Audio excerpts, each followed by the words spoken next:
Jemaat Tuhan yang kekasih, puji nama Tuhan kita boleh jumpa pada pagi hari ini dalam suasana yang sehat tentunya ya. Meskipun Omikron mulai Omikron mulai naik lagi ya, tapi kita boleh jumpa pagi ini, kita percaya bahwa pemeliharaan Tuhan cukup untuk kita. Amin. Dan senang sekali boleh ada lagi di sini menyampaikan firman Tuhan kepada Bapak Ibu semua lewat tema yang diberikan hati yang mengampuni. Jadi pagi ini kita akan berbicara tentang forgiveness ya. Bagaimana kita melihat pengampunan itu sendiri. Memang ada dua teks yang diberikan. Yang pertama dari Hosea pasal yang ketiga ayat 1 sampai 5 dan yang kedua dari Matius pasal 18 ayat 21 sampai 35. Saya mau mengajak jemaat Tuhan untuk kita membaca firman Tuhan ini. Hosea pasal 3 ayat 1 sampai 5. Berfirmanlah Tuhan kepadaku, pergilah lagi, carilah perempuan yang suka bersundal dan berzina.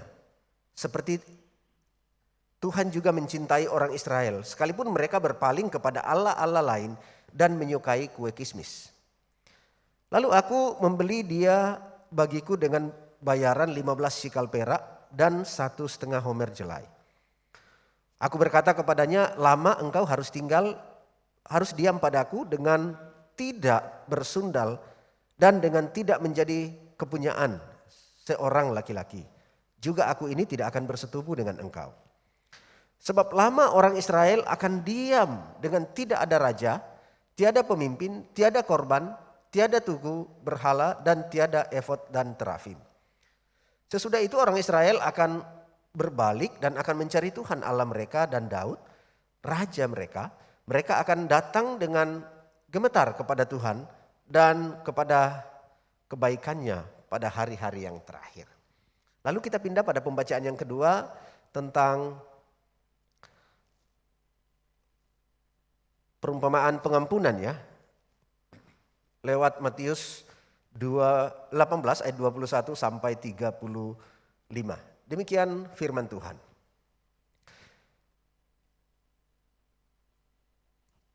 Kemudian datanglah Petrus dan berkata kepada Yesus, Tuhan, sampai berapa kali aku harus mengampuni saudaraku jika ia berbuat dosa terhadap aku? Sampai 7 kali? Yesus berkata kepadanya, bukan. Aku berkata kepadamu bukan sampai 7 kali, melainkan sampai 70 kali 7 kali. Sebab hal kerjaan sorga seumpama seorang raja yang hendak mengadakan perhitungan dengan hamba-hambanya. Setelah ia mulai mengadakan perhitungan, itu dihadapkanlah kepadanya seorang yang berhutang 10.000 talenta. Tetapi karena orang itu tidak mampu melunaskan hutangnya, raja itu memerintahkan supaya ia dijual beserta anak, istrinya dan segala miliknya untuk membayar hutangnya. Maka sujudlah hamba itu menyembah dia, katanya, sabarlah dahulu, segala hutangku akan kulunaskan. Lalu tergeraklah hati raja itu oleh belas kasihan akan hamba itu. Sehingga ia membebaskannya dan menghapuskan hutangnya.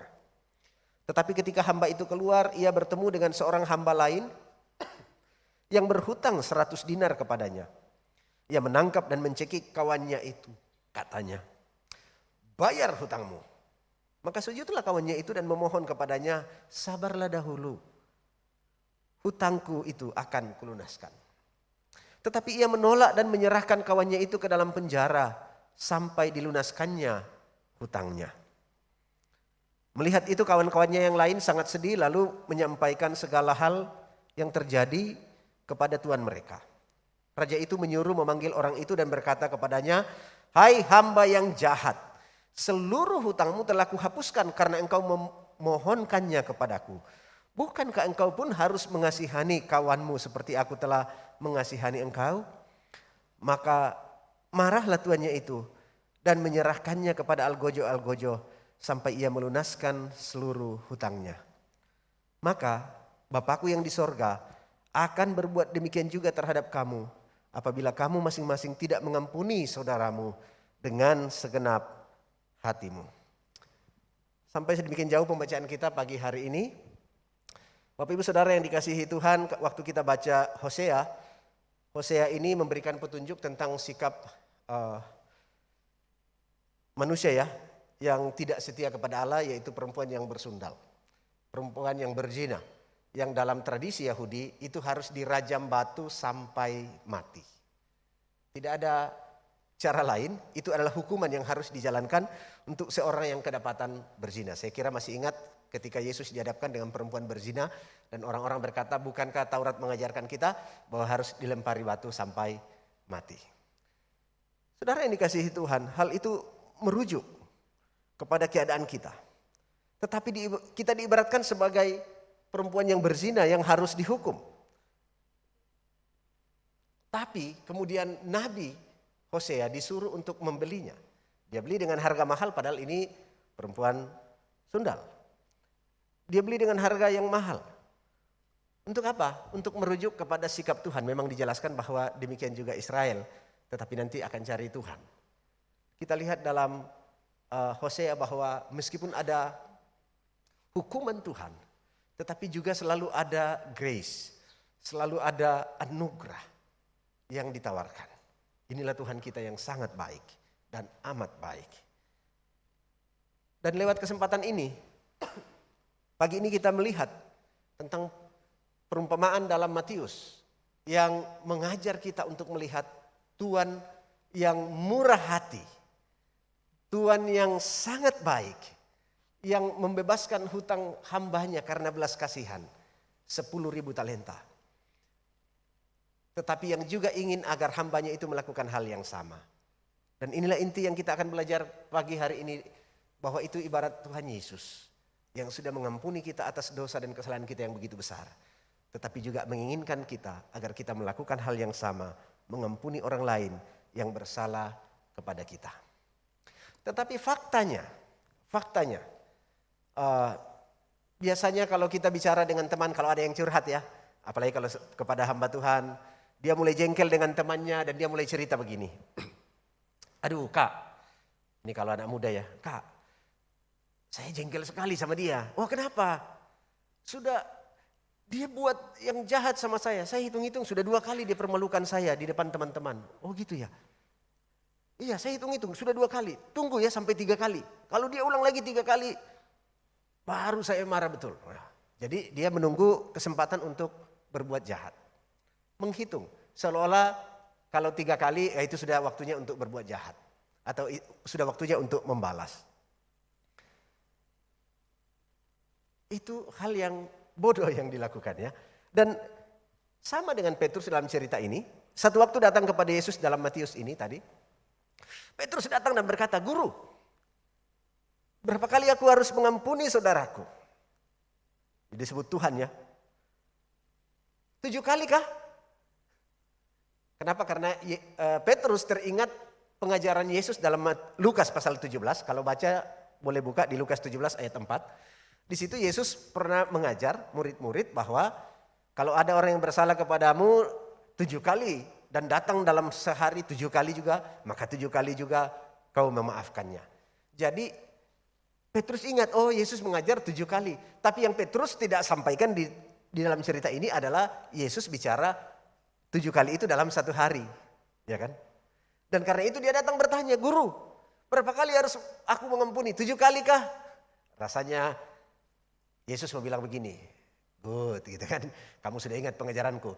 Unpredictable ya. Di luar perkiraan Petrus. Yesus bilang bukan. Wah kening Petrus mulai ngkerut nih.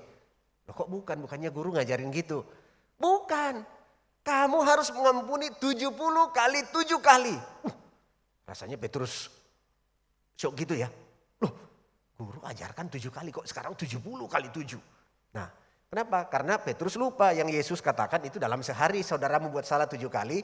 Dia datang minta maaf 7 kali juga, maafkan dia. Itu dalam 1 hari. Bagaimana hari besoknya, bagaimana minggu depan, bagaimana bulan depan, bagaimana tahun depan. Dan sebenarnya itu hanya ilustrasi Yesus bagaimana kita harus mengampuni. Dan di sini dikali 70 kali. Wah itu sangat banyak. Tetapi intinya adalah Yesus ingin mengajarkan bahwa pengampunan itu sifatnya tidak terbatas. Pengampunan itu jangan dihitung-hitung. Pengampunan itu harus tanpa syarat. bukan karena 2 kali, bukan karena 3 kali orang buat salah kepada kita. Tetapi kita perlu mengampuni. Ini yang Yesus ingin ajarkan dalam kisah ini. Dan itu sebabnya ia meneruskan pengajaran setelah pertanyaan itu dengan ayat 23. Sebab hal kerjaan sorga seumpama. Nah ini dia. Seumpama apa? Ada tuan yang mengadakan perhitungan dengan hamba-hambanya. Lalu didapati bahwa ada satu orang hamba berhutang 10.000 talenta. Wow, itu uang yang banyak sekali. Ya, kalau saya sebut talenta sekarang mungkin tidak banyak yang mengerti apa ini talenta. 1 talenta itu senilai 600 dinar. Ya, lalu kalau lihat di situ, lalu nanti kalau 1 dinar itu adalah upah sehari, ya, upah sehari. Kita ingat perumpamaan Yesus ya, perumpamaan Yesus juga ada tuan yang mengambil orang-orang upahan dibayar 1 dinar 1 hari. Jadi upah 1 hari itu 1 dinar. Ini 600 dinar 1 talenta. Dan kemudian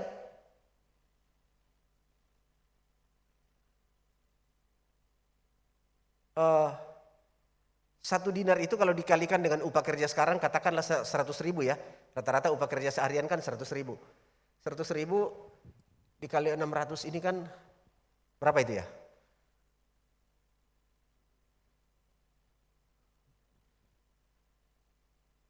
Ini ditotal-totalkan ya. Kalau ditotal-totalkan tadi pagi saya sudah sampaikan bahwa ini kalau ditotal ini nilai uang yang banyak sekali ya. Ini mencapai kalau 10.000 talenta dikali 600 dikali 100.000 itu total-totalnya 6 triliun. Saya sudah hitung sebelum datang ya. 6 dengan 12 nol di belakangnya. Ya.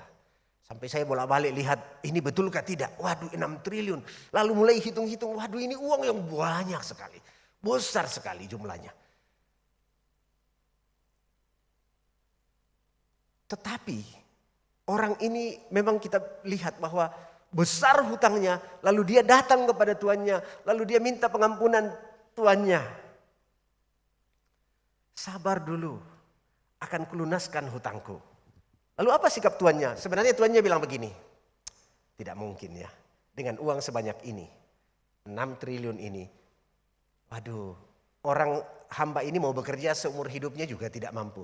Makanya tuannya bilang, jual hamba ini, jual istrinya, jual anaknya, jual semua hartanya, dan ya itulah pembayarannya untuk membayar hutangnya. Waktu dengar itu sang hamba ini merasa, waduh, bagaimana caranya? Pasti namanya anak istri mau dijualkan, dia tidak tega juga. Ya. Dia meminta pengampunan, sabar. Lalu sang tuan Alkitab bilang apa? Dia meminta dengan sangat. Ya, dia meminta dengan sangat. Ya, hibek ya, dia meminta dengan cara yang mengemis ini ya. Tapi apa yang terjadi? Sang tuan have pity on him. Tergerak oleh belas kasihan. Lalu ia berkata apa? Dia katakan begini.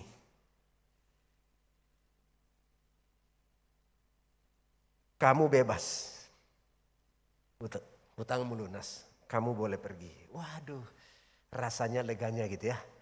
Berhutang dengan hutang yang tidak bisa dibayar, lalu tiba-tiba dibilang lunas. Beberapa tahun lalu ada tax amnesty ya, pengampunan pajak. Itu pun orang sudah sangat senang karena bisa diampuni pajaknya. Ada yang harus membayar pajak dengan jumlah yang sangat besar karena sudah puluhan tahun tidak bayar pajak ya. Tapi kemudian dikurangi jadi dikit-dikit, gitu ya, jadi kecil saja. Orang sudah sangat senang. Ini memang jumlah uang yang sangat banyak. Seorang penafsir lain berkata begini. Wah, ini 1 talenta itu bisa bekerja 20 tahun. 20 tahun upah kerja. Wah, tapi saya hitung-hitung ya tergantung negara ya, tergantung berapa upahnya. Wah, ini kalau 20 tahun kali 10.000 ini berapa banyak tahun dia harus kerja. Tapi tadi saya hitung-hitung ke rupiah aja. Ini memang jumlah uang yang sangat besar. Tapi orang ini dibebaskan dari hutangnya. Apa yang kita belajar dari sini? Bahwa kita belajar dari hidup kita sendiri, hamba itu yang berhutang adalah kita. Hutang ini adalah dosa yang kita lakukan sehari demi sehari. Dosa yang kemudian tidak bisa lagi terhitung jumlahnya. Dosa yang kemudian tidak mampu lagi kita bayar dan selesaikan. Hukuman bagi kita adalah terjual di bawah dosa dan menjadi tawanan dosa. Dalam keadaan itu, Tuhan memandang kita dengan belas kasihan. Lalu Ia tidak meminta kita menyelesaikan dosa kita, tetapi Ia mengutus anak tunggalnya menyelesaikan hukuman dosa kita di atas kayu salib. Kita tidak ke salib, tetapi Tuhan sendiri menyelesaikan dosa kita. Ialah yang mati di kayu salib menggantikan kita. Sebentar kita akan masuk perjamuan dan mengingat peristiwa kematian Tuhan. Itu adalah peristiwa mengingatkan kita akan kasih dan pengorbanan Tuhan untuk membebaskan kita dari hutang yang sangat besar. Semua kita, semua orang tidak kecuali berhutang besar kepada Tuhan. Harus terjual sebagai tawanan dan budak dosa. Tetapi Tuhan mengampuni kita. Ini tadi yang digambarkan dengan berhutang 10.000 talenta. Sebuah jumlah uang yang sangat besar. Tidak cocok untuk seorang hamba. Cocok untuk menebus anak raja atau menebus raja yang ditawan, yang diculik. Ini bukan untuk harga tebusan seorang hamba. Ini harga tebusan kerajaan. Bahkan bisa juga menjadi harta sebuah kerajaan atau harta sebuah negara. Uang yang besar. Triliunan rupiah. Tetapi di sini kita lihat pengampunan Tuhan berlaku dengan membebaskannya. Kita sangat berdosa. Kita tidak mampu menyelesaikan hutang kita. Tetapi Tuhan sangat murah hati dan menyelesaikannya dengan cuma-cuma. Amin. Kita harusnya memuji Tuhan karena hal itu.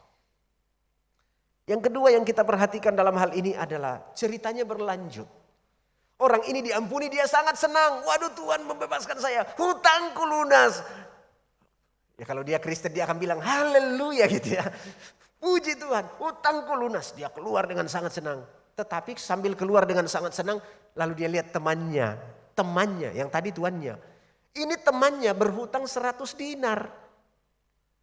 100 dinar itu kalau upah sehari dikali 100.000 kan hanya 10 juta.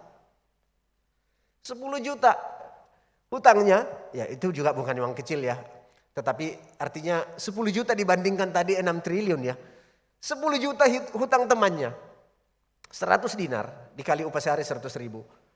Tapi dia cekik kawannya itu. Bayar hutangmu. Kawan bilang, aduh sabar. Sabar bro gitu ya. Pasti kita bayar. Dia tidak mau. Sabar bro. Tidak bayar. Kamu saya penjarakan. Dan betul. Dia membawa temannya itu ke penjara. Kita baca Alkitab, dikatakan bahwa dengan hutang itu ia membiarkan temannya di penjara untuk melunaskan hutangnya. Lalu teman-temannya yang tadi sudah tahu cerita tentang teman mereka yang dilunaskan hutangnya 10.000 talenta itu, melihat hal itu jadi kasihan. Akhirnya bercerita, akhirnya sampailah berita itu kepada tuan mereka yang sudah melunaskan hutang 10.000 talenta. Dia dipanggil. Apa kata tuannya? Hai hamba yang jahat, seluruh hutangmu telah kuhapuskan karena engkau memohonkannya kepadaku. Bukankah engkau pun harus mengasihani kawanmu seperti aku telah mengasihani engkau? Dan inilah poin kita. Inilah tekanan dari cerita ini. Tidakkah seharusnya engkau mengasihani temanmu seperti engkau telah dikasihani? Tidakkah seharusnya engkau mengampuni sahabatmu seperti engkau telah diampuni? Tidakkah engkau harus membebaskan hutang temanmu seperti engkau telah dibebaskan dengan hutang yang sangat besar? Tuhan mengampuni kita tanpa syarat, tanpa batas. Dan Dia mau supaya kita melakukan hal yang sama, mengampuni orang lain juga. Hutang kita tidak sebanding dengan hutang orang lain terhadap kita. Hutang kita kepada Tuhan jauh lebih besar hidup kita sendiri dibandingkan hutang orang lain yang mungkin bersalah karena lidahnya kesleo sedikit gitu ya. Atau seperti yang lalu akhir tahun, masih ingat ya peristiwa pembunuhan di Jalan Veteran yang orang naik motor papasan cuma lihat-lihat. Cuma apa lihat-lihat? Tersinggung, yang satu turun rewa-rewa mau pukul, ternyata yang satu ini bawa badik. Ya. Kelihatan seperti agak setengah-setengah begitu ya, agak lembut-lembut, tapi bawa badik. Ya, dia main tusuk. Hanya gara-gara lihat-lihat. Hanya gara-gara papasan di jalan. Terlalu mudahnya. Kita berhutang bukan hanya karena salah lihat, bukan karena salah ngomong. Atau kesalahan dalam bisnis atau dalam apa. Kita berhutang hidup kita dan harus mati. Tetapi Tuhan mengampuni kita. Lalu Tuhan mau kita menunjukkan hal itu melalui hidup kita. Kita harus punya hati yang mengampuni orang lain juga. Saudaraku yang dikasihi Tuhan, inilah yang Tuhan mau bagi kita. Bahwa kita melepaskan pengampunan. Seperti lagu-lagu yang sudah kita nyanyikan. Saya senang sekali pagi ini karena semua lagu-lagu ini sebenarnya adalah khotbah saya. Jadi saya tidak perlu terlalu panjang karena lagu-lagunya sebenarnya sudah khotbah saya juga. Pertanyaan saya adalah, adakah kawan, adakah saudara yang berhutang terhadap saudara? Tentu tidak bermaksud bahwa ini semua dalam bentuk uang. Tetapi lebih daripada itu, ini berbicara tentang kebaikan hati dan pengampunan. Jadi bukan semata-mata uang saja. Memang perumpamaannya begitu. Tapi ini adalah kebaikan hati, hati yang mengasihi dan pengampunan. Pertanyaan saya, adakah kawan yang bersalah kepada saudara? Adakah orang yang menyakiti hati saudara dan sampai detik ini saudara masih belum mampu melepaskan pengampunan atasnya? Kadang-kadang orang-orang seperti ini bukanlah orang-orang yang jauh. Karena kita mudah dihibur dengan orang-orang dekat jika ada orang lain dari luar menyakiti kita, bukan? Kita, kalau ada yang menyinggung kita, istri kita, suami kita, anak kita, atau kalau kita jadi orang tua, kita bisa menghibur anak-anak dan katakan sudah maafkan dan lupakan. Tapi yang sulit adalah kalau itu orang-orang dekat kita. Orang-orang yang dekat di antara kita, mungkin itu istri kita, mungkin itu suami kita, mungkin itu anak kita, mungkin itu orang tua kita. Dan kita sulit mengampuni. Adakah saudara yang datang pagi ini atau saudara yang ada di rumah masih tidak mampu melepaskan pengampunan kepada seseorang dan saudara masih membawanya? Bahkan mungkin ada kata-kata seperti saya tidak akan maafkan sampai mati pun saya tidak maafkan. Saudaraku, seberapa besar kesalahan orang itu terhadapmu? Seberapa besar pengampunan yang harus engkau berikan untuk orang itu? Mungkin juga teman kita di sekolah, mungkin teman kita di tempat kuliah, mungkin teman kita di tempat kerja, mungkin bos kita, mungkin staf kita, mungkin tetangga kita, atau siapa yang menyakiti engkau. Atau mungkin driver Grab atau Gojek, gara-gara pesan makanan kita minta tidak pedas lalu dia bawa yang pedas, lalu saudara marah-marah dan tidak mau memaafkan, iya kan? Ini zaman masaknya online juga ya. Zaman dimana kita bisa bisa pesan makanan lewat HP aja. Saudaraku, dalam hal apa dan siapa yang saudara tidak bisa ampuni? Yang hati saudara masih terlalu pahit, setiap kali ingat namanya hati saudara rasanya pahit, bahkan mual.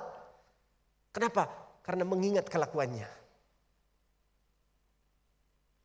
Saudaraku, hari ini kita diajar bahwa kita lebih dari itu. Kita seperti pesundal, pezina dalam kitab Hosea tadi. Yang tidak layak, tetapi dibeli dengan harga mahal. Kita orang-orang yang seharusnya dihukum, dijual. Bukan cuma kita, bahkan seluruh keluarga kita, seluruh harta benda kita, dan itu pun belum cukup untuk menyelesaikan masalah kita. Tapi Tuhan mengampuni kita. Tuhan menyelesaikan dosa saya dan dosa saudara. Dia memberikan ampun. Dia menunjukkan kebesaran kasih setianya. hari ini ia mau kita melakukan yang sama. Untuk apa? Untuk berterima kasih kepadanya Yesus supaya dia dipermuliakan. Tetapi pada waktu yang lain adalah kita, melalui kita, pengampunan itu, pengampunan Yesus, kasih Yesus, kebaikan Yesus boleh nampak kepada orang lain bahwa kita memang adalah murid-murid Kristus. Kita memang adalah hamba-hamba Kristus. Dan inilah pesan yang penting. Jangan kita melewatkan tahun-tahun ini, bulan ini, hari-hari ini dengan masih membawa dengki, amarah. Itu poin Yesus di sini. Tidak boleh. Lepaskan pengampunan. Dengan melepaskan pengampunan, saudara akan mengalami kesembuhan. Saudara akan menjadi sehat. Karena kalau saudara tidak melepaskannya, itu seperti saudara membawa racun. Yang pertama saudara minum sendiri dan saudara mati. Yang kedua adalah juga meracuni orang lain. Dan membuat orang lain sakit dan mati juga. Ya. Memang ini mudah dibicarakan. Tidak mudah dilakukan. Tetapi berdoalah kepada Tuhan. Dan pandanglah pengorbanan Yesus sebagai contoh pengampunan terbaik. Jangan biarkan racun, amarah, dendam, dengki merusak hidup saudara. Saudara hidup dalam dendam, amarah, dengki, saudara akan banyak stres, tekanan darah, kolesterol naik, dan gula darah naik, dan banyak hal. Sementara saudara juga merusak orang lain yang saudara dendam. Dia juga tidak bisa tidur tenang, dia juga tidak bisa senyum dengan baik waktu ketemu saudara. Pernah lihat orang bermusuhan bertemu? Jangankan senyum, mau papasan saja, begitu dilihat begini dia langsung pura-pura garuk-garuk kepala atau cari jalan lain, dia cari jalan lain untuk tidak berpapasan. Itu kan merusak dan melukai. Lepaskan pengampunan. Tapi tidak hanya karena itu, lebih karena kita adalah orang-orang yang sudah diampuni. Kita adalah orang-orang yang sudah menerima anugerah yang besar. Dan kita wajib, Tuhan katakan, bukankah engkau telah dibebaskan, maka engkau pun wajib melakukannya. Ada pesan terakhir di ayat 35 sebagai kesimpulan juga. Maka Bapakku yang di sorga akan berbuat demikian juga terhadap kamu apabila kamu masing-masing tidak mengampuni saudaramu dengan segenap hatimu. Memang ini awasan. Saya mau katakan ini tidak, memang pertanyaannya adalah apakah itu membatalkan pengampunan Tuhan yang saya terima? Tidak. Tentu ini tidak membatalkan pengampunan walaupun dalam cerita ini seperti mengarah ke situ, tapi ini hal yang berbeda. Ini kan namanya ilustrasi, perumpamaan. Tetapi itu menandakan bahwa sebenarnya hidup kita belum beres dengan pengampunan Tuhan. Ada konsekuensi yang kita akan tanggung waktu kita tidak mampu memberikan pengampunan. Dan itu menunjukkan bahwa kita belum memahami pengampunan yang kita terima. Dan kalau kita belum paham pengampunan itu, sebenarnya kita bukan menjadi bagian dari pengampunan itu. Kiranya Tuhan menolong saya dan saudara untuk hidup hari ini dalam pengampunan. Jika ada hal yang saudara perlu selesaikan dengan saudara, dengan orang tua, dengan anak, dengan kakek nenek, dengan tetangga, dengan rekan kerja, dengan jemaat Tuhan di sini, selesaikan itu. Karena Tuhan sudah lebih dahulu mengampuni dan mengasihi kita. Mari kita berdoa. Tuhan,